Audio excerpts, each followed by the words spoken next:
চাঁদের আলোয় তাকে দেখে রীতিমতো ভয় পেয়ে গেলাম। কলকাতার বাবু, অর্থাৎ ভয়ঙ্কর বাবু। সিল্কের মোজা, চকচকে পাম্পশু, আগাগোড়া ওভারকোটে মোড়া, গলায় গলাবন্ধ, হাতে দস্তানা, মাথায় টুপি। পশ্চিমের শীতের বিরুদ্ধে তার সতর্কতার অন্ত নেই। আমাদের সাধের ডিঙিটাকে তিনি অত্যন্ত যাচ্ছে তাই বলে কঠোর মত প্রকাশ করে ইন্দ্রর কাঁধে ভর দিয়ে আমার হাত ধরে অনেক কষ্টে, অনেক সাবধানে নৌকোর মাঝখানে বেশ জাকিয়ে বসলেন। তোর নাম কি রে? ভয়ে ভয়ে বললাম, শ্রীকান্ত। তিনি দাঁত খিচিয়ে বললেন, আবার শ্রীকান্ত? শুধু কান্ত?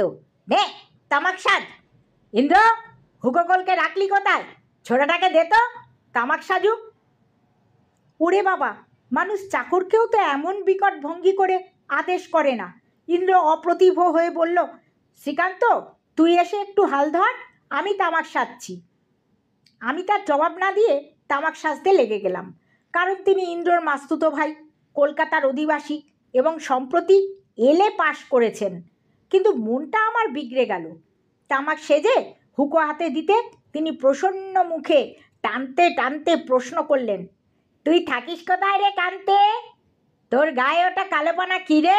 র্যাপার? আহা হা, র্যাপারের কি শ্রী! তেলের গন্ধে ভূত পালায়। পেতে দে দেখি, বসি। আমি দিচ্ছি নতুনদা, আমার শীত করছে না, এই নাও বলে ইন্দ্র নিজের গায়ের আলোয়ানটা তাড়াতাড়ি ছুঁড়ে ফেলে দিল। তিনি সেটা জড়ো করে নিয়ে বেশ করে বসে সুখে তামাক টানতে লাগলেন। শীতের গঙ্গা অধিক প্রশস্ত নয়, আধ ঘন্টার মধ্যেই ডিঙি ওপারে গিয়ে ভিড়ল। কিন্তু সঙ্গে সঙ্গেই বাতাস গেল পড়ে।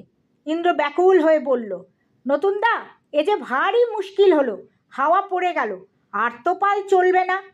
নতুনদা জবাব দিলেন, এই ছোড়াটাকে দে না, দাঁড় টানুক। কলকাতাবাসী নতুনদার অভিজ্ঞতায় ইন্দ্র ঈষৎ ম্লান হেসে বলল, দাঁড় কারুর সাধ্যি নেই নতুনদা, এ রেত ঠেলে উজান বয়ে যায়, আমাদের ফিরতে হবে। প্রস্তাব শুনে নতুনদা এক মুহূর্তেই একেবারে অগ্নিশর্মা হয়ে গেলেন। তবে আনলি কেন হতভাগা?